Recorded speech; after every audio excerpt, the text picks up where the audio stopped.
Magandang umaga mga kababayan. Iba't ibang lugar ang ating muling bibisitahin ngayong umaga pero iisang kwento ang ating makikita. Kwento ng kabutihan at pag-ibig sa kapwa dahil ang paggawa ng mabuti ay hindi magbubunga ng masama. Aming ibabahagi sa inyo ang mga kwentong ito na kapupulutan natin ng aral at inspirasyon. Ito ang MCGI Cares.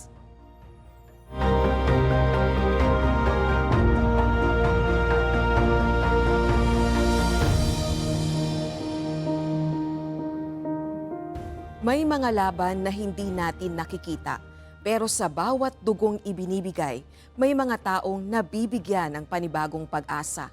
Ito ang kwento ng malasakit na walang hinihinging kapalit.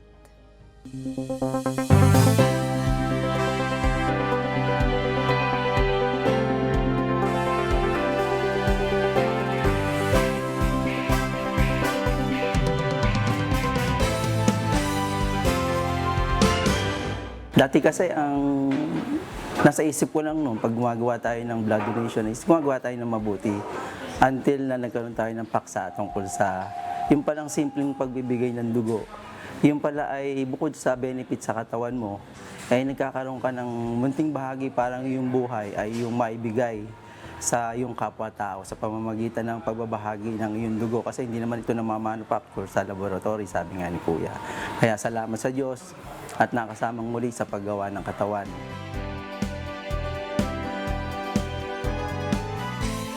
It's good to see MCGI here again today and doing the mass donation here.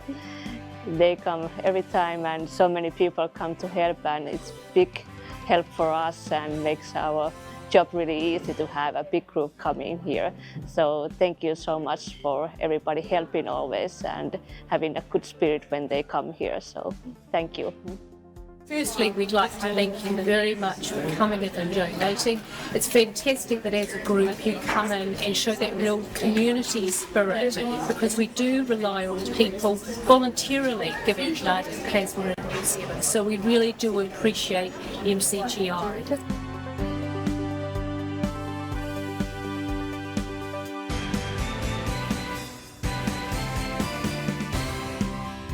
So we really look forward sa day ng MCGI. Kahit makita mo yung calendar namin sa lab, hindi lang kami, even yung mga interns namin, sila mismo nagpe-presenta na, ma'am, sama kami sa MCGI. So lahat excited kapag marating na tong malakihang MBD namin na to. Sobrang saludo kami sa lahat ng mga kapatid natin na MCGI kasi po walang pinipili yung pagtulong ninyo. At sobrang nakakamangha yung ganun pong klase ng pagmamahal sa kapwa. Kaya maraming salamat po talaga.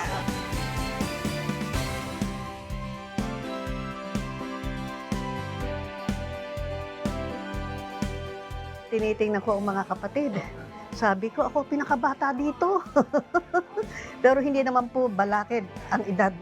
Hanggang kaya natin magbigay ng tulong sa kapwa natin. Ito ang sinasabi nating tanda ng pag-iibigan na itinuturo sa atin. Napakahalaga po ng blood donation dahil ito ang nagiging lifetime ng maraming pasyente, lalo na sa mga may aksidente, operasyon at malulubhan sakit. Sa bawat patak ng dugo, may buhay na umaasa. Hindi po lahat ng pasyente ay may oras para maghintay. Ang iba, bawat segundo ang laban. Masarap po sa pakiramdam na alam po nating nakapag-extend po tayo ng buhay sa 2 o 3 tao na hindi naman po natin kilala, pero dahil po sa advocacy ng MCGI ay nakakapagbigay po tayo ng tulong at nakakapag-extend po tayo ng buhay sa ibang tao. Abbiamo accolto questo gruppo molto folto di persone, numeroso di persone che è venuto qui a fare un gesto meraviglioso perché sono venuti per la donazione di sangue intero.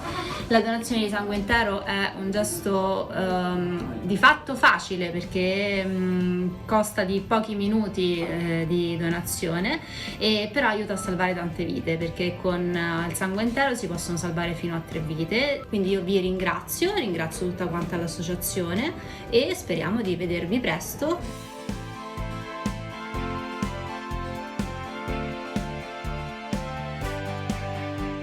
Kay Kuya Daniel po, thank you po. Napanood ko po yung pagdodonate din ni Kuya ng blood eh. So sabi ko, pag leader ka, dapat talaga ikaw mismo yung walk the talk, sabi niya. So sabi ko, kaya mas marami yung na-encourage na mag-donate kasi nakakita nila na siya nagdo-donate din mismo ng dugo at tumutulong talaga sa kapwa.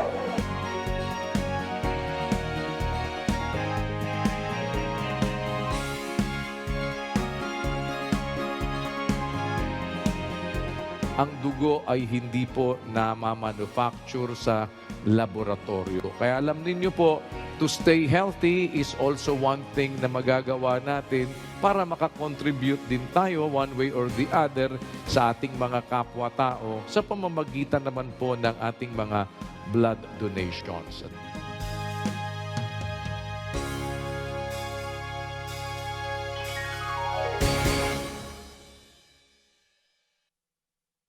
Nakaraang linggo ay ating itinampok ang isang charity center sa Davao del Norte na nagkakaloob ng libreng serbisyong medikal sa ating mga kababayan doon. Pero alam nyo ba na bukod sa Davao del Norte ay may mga charity center din sa Metro Manila na nagbibigay ng free medical services? Kung saan-saan ang kanilang lokasyon, panoorin natin ito.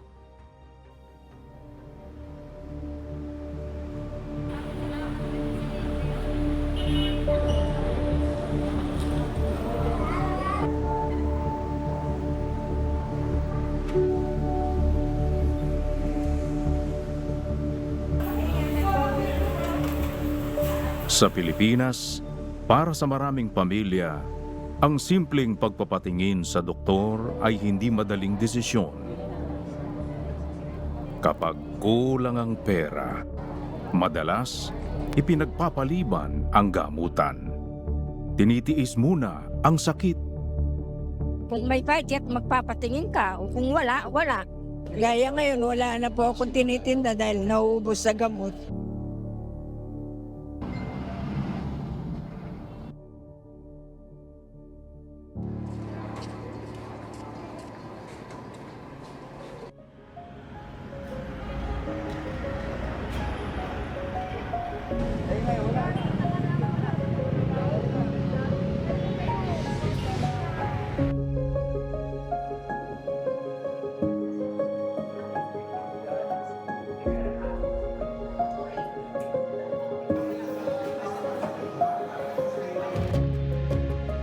Pero sa gitna ng ganitong kalagayan, may mga lugar na bukas para tumulong.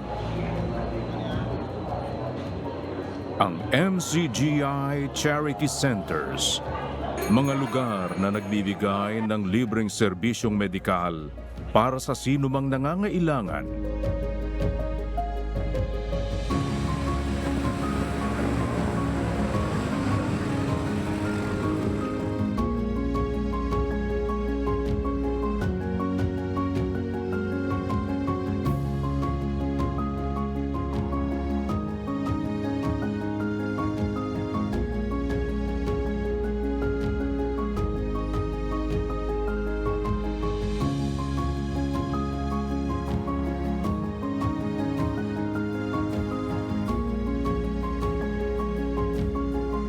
Dito, maaaring magpatingin sa doktor, magpabunot ng ngipin, magpasuri ng mata, at makatanggap ng gamot nang walang bayad. Bukod sa mga charity centers, patuloy ring nagsasagawa ng mga medical mission sa iba't ibang bahagi ng bansa.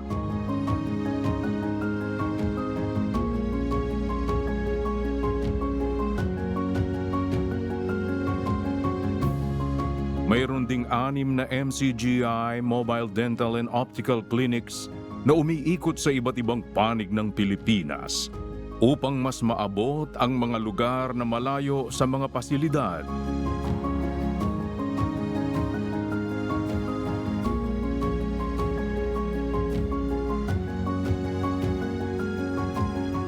Sa ganitong paraan, mas maraming kababayan natin ang nabibigyan ng pagkakataong magpagamot nang walang bayad. Ito ay pagkakataon para gumaan ang pakiramdam at makapagpatuloy. Para sa ani akong tambal, mahal maya ni, dili maya ni sa ingon nga barato. May gani nga, salamat sa Diyos si kayo nga nakadto ko diri sa MCGI. Ay halos luha-luha ako ta. Tuwa ako. Natotoo pala. Ang bilis naman. Napakabilis naman. Binigay na kaagad sa akin yung pera. Kaya ngayon, magpapasalamat ako sa Diyos. Dako siya og tabang kay ang dapat nga ibayad nimo dito sa katong consultation fee sa laing doktor, magamit na nimo, ma-convert na nimo daan sa imuhang adlaw-adlaw nimo nga panginahanglan. Ay, natutuwa po ako dahil malinaw na ang tingin ko. Hindi na yung hirap na hirap akong magbasa. Papasalamat kami dahil kahit papano natulungan kami. Nakikita namin na pwede rin makatulong kahit konti, kahit wala ka. Papasalamat kami dahil maganda yung acceptance nila sa mga pasyente. Gandang serbisyo. Simpleng tulong, may malaking epekto sa buhay ng bawat isa.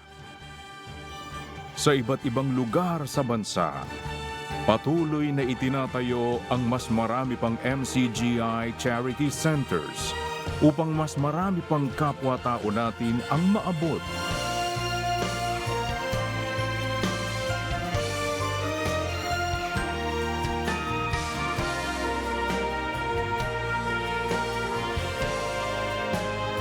Sa mga darating na panahon, inaasahang mas marami pang lugar sa bansa ang mabibigyan ng ganitong tulong.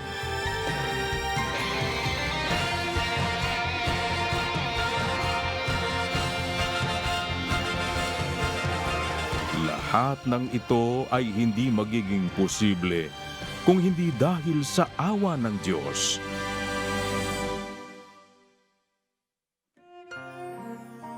Sa Diyos ang lahat ng karangalan at ang pinakamataas na pagpupuri magpakailanman.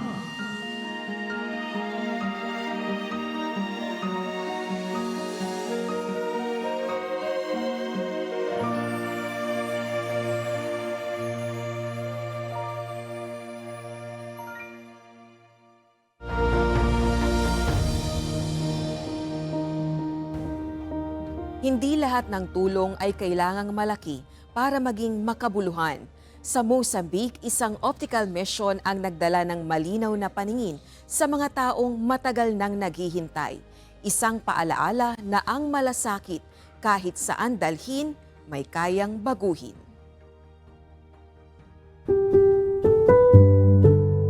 Sa timog silangang bahagi ng Africa, matatagpuan ang Mozambique, isang bansang hitik sa kagandahan. Mula sa dagat ng Indian Ocean hanggang sa makukulay na pamilihan at ngiti ng mga tao, ang Mozambique ay puno ng buhay at pag-asa. Ngunit sa likod ng kagandahang ito, marami ang unti-unting nawawalan ng kakayahang masilayan ang ganda ng sariling bayan. Sa bansang ito, marami ang may problema sa paningin. Karamihan ay may katarata, malabong paningin o sakit sa mata na maaaring maagapan. Subalit sa mga liblib na lugar, kulang ang doktor, kagamitan at impormasyon para sa tamang pangangalaga ng mata. Marami ang umaasa na lang sa mga tradisyonal na gamot o bumibili ng mumurahing salamin sa palengke na madalas ay lalo pang nakasasama.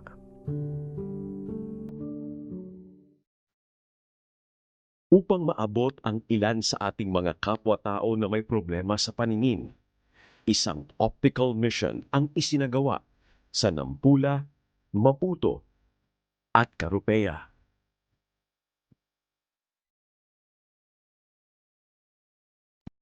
Sa pamamagitan nito, muling nagkaroon ng pag-asa ang daan-daang taga-Mozambique. E agradecer esta oportunidade de ter esta oferta de lentes. Agradeço muito porque nunca tive esta oportunidade. Há vezes que eu vou à oftalmologia, no hospital, dão uma receita, eu opto por arrumar porque não tenho condições de comprar óculos, mesmo perto para longe. Estou aqui com dificuldades. Vou à igreja, fico sentado a ouvir as leituras com outras pessoas que conseguem ler. Então, eu agradeço muito e peço também para que continuem a ajudar o nosso povo moçambicano, não só moçambicano, mas o povo em todo o mundo, né? É bom ajudarem os outros também. Está me a alegrar muito, porque há muito tempo eu fui ao hospital, tentei estudar, mas não consegui óculos, através do dinheiro. Mas hoje, eu agradeço a Deus. Quando chegou a MIDI aqui, ele já resolveu o meu problema que eu tive. De verdade, eu agradeço muito através desse trabalho. E sobre a consulta de oftalmologia, realmente gostei bastante e é muito interessante ajudar muita gente que necessitam de óculos para leitura, para outros fins. Isso que marcar consulta nos hospitais é um pouco difícil por várias questões. Fiquei muito feliz, estou feliz de verdade com esses óculos. É uma grande ajuda para mim, porque eu não conseguia ler, não conseguia ler de verdade, tinha dificuldade. Para ler, eu tinha que usar lanterna de telefone para ler. Mas agora, com esses óculos, já consigo ler bem sem dificuldade.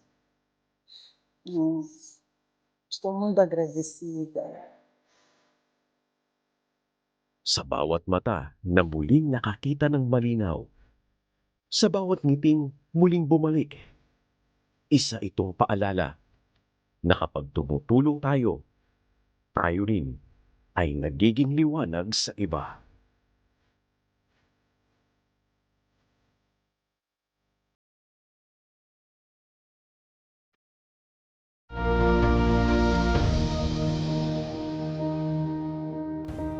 Bago tayo magtapos, iiwan namin sa inyo ang isang katwiran mula sa banal na kasulatan.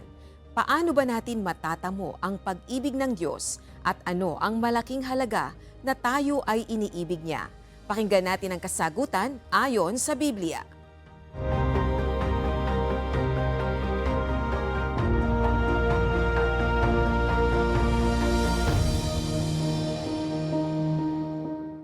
Paano mo matatamo yung pagmamahal ng Diyos? Kung susunod ka sa Kanya, mamahalin mo rin siya.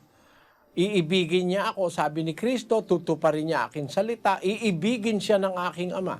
And with the love of God in you, you are ready to face anything that is going to happen in the future. Kasi sabi ng Biblia, ay sino maghihiwalay sa atin sa pag-ibig ni Kristo, pag mahal ka na ni Kristo, mahal ka na ng Ama dahil sumusunod ka sa Kanya, maihiwalay ka ba ng kapighatian o kahapisan, pag-uusig, kagutom, kahubaran, panganib o tabak? Hindi. Sa lahat ng bagay na ito, higit pa tayo sa mapagtagumpay sa pamamagitan niya kung sa atin ay umibig. Pakituloy mo sa 38, kapatid na Daniel. Sapagkat ako'y naniniwalang lubos na kahit ang kamatayan man, kahit ang buhay, kahit ang mga anghel, kahit ang mga pamunuan, kahit ang mga bagay na kasalukuyan, kahit ang mga bagay na darating, kahit ang mga kapangyarihan, kahit ang kataasan, kahit ang kababaan, kahit ang alinmang ibang nilalang, ay hindi makapaghihiwalay sa atin sa pag-ibig ng Diyos na nasa kay Kristo Jesus na Panginoon natin. Ayon, walang possible na makakapaghiwalay sa'yo pagka mahal ka ng Diyos at nagmamahal ka naman sa Diyos. Paano ka mamamahal ng Diyos? Kung mahal mo rin ng Diyos, paano mo naman mamahalin ng Diyos? Kung susunod ka sa kanyang mga salita.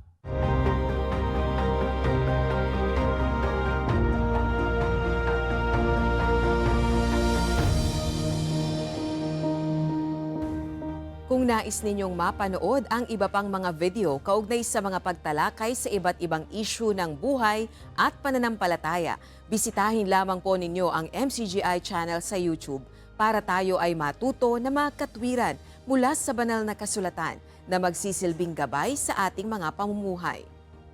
Pansamantala, dito po muna magtatapos ang ating programa. Kung loloobin ng Diyos, muli tayong magkikita-kita sa susunod na linggo para sa iba pang mga kwento ng pag-asa, pananampalataya at pag-ibig. Sa awa at tulong ng Diyos ay magpapatuloy ang pag-abot ng MCGI sa mga nangangailangan dahil MCGI cares, the legacy continues. Works of faith, hope, and love for the glory of God. Salamat po sa Diyos.